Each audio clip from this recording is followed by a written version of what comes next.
1991 पासून भारतात दरवर्षी 1 जुलै हा राष्ट्रीय डॉक्टर्स डे म्हणून साजरा केला जातो.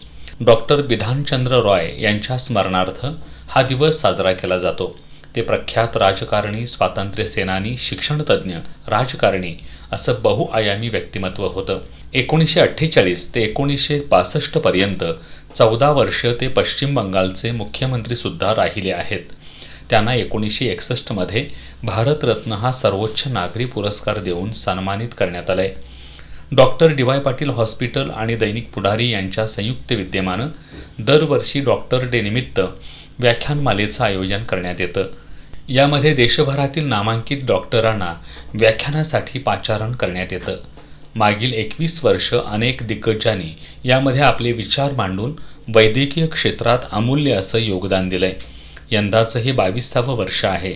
यावर्षी आंतरराष्ट्रीय ख्यातीचे नेत्ररोग तज्ज्ञ पद्मश्री डॉक्टर तात्याराव लहाने हे डोळे आणि आरोग्य या विषयावर मार्गदर्शन करणार आहेत. सध्याचं धावपळीचं युग, बदलती जीवनशैली, ताणतणाव, सतत मोबाईल आणि संगणक स्क्रीन पाहणं यामुळं डोळ्यांच्या अनेक समस्या उद्भवत आहेत.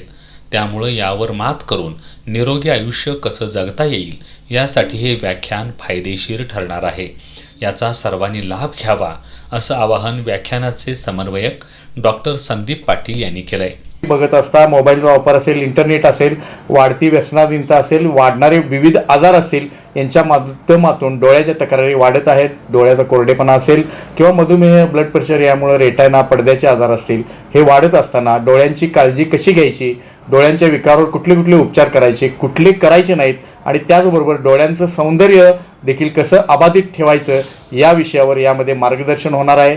याचा लाभ जरूर सर्वांनी घ्यावा असं मी आवाहन करत आहे. आतापर्यंत 21 वर्षात doctor Pramod Jog, doctor Samprasad Vinod, doctor K H. Sancheti, आहारतज्ज्ञ Rutuja Diwekar, doctor Ulhas Luktuke, doctor Gajanan Ratnaparkhi, doctor Bhojraj, doctor Avinash Supe, Padmashri doctor Salim Lad, doctor Mohit Gupta आदींनी या व्याख्यानमालेत मार्गदर्शन केले. यंदा मार्गदर्शन करणारे डॉक्टर तात्यासाहेब लहाने यांनी लातूर जिल्ह्यातील माकेगाव या छोट्याशा गावातून येऊन लाखो रुग्णांचं जीवन प्रकाशमान करण्याचं काम केलंय.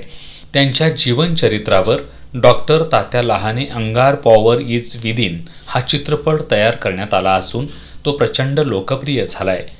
त्यामुळं त्यांना ऐकणं कोल्हापूरकरांसाठी मोठी पर्वणी ठरणार आहे.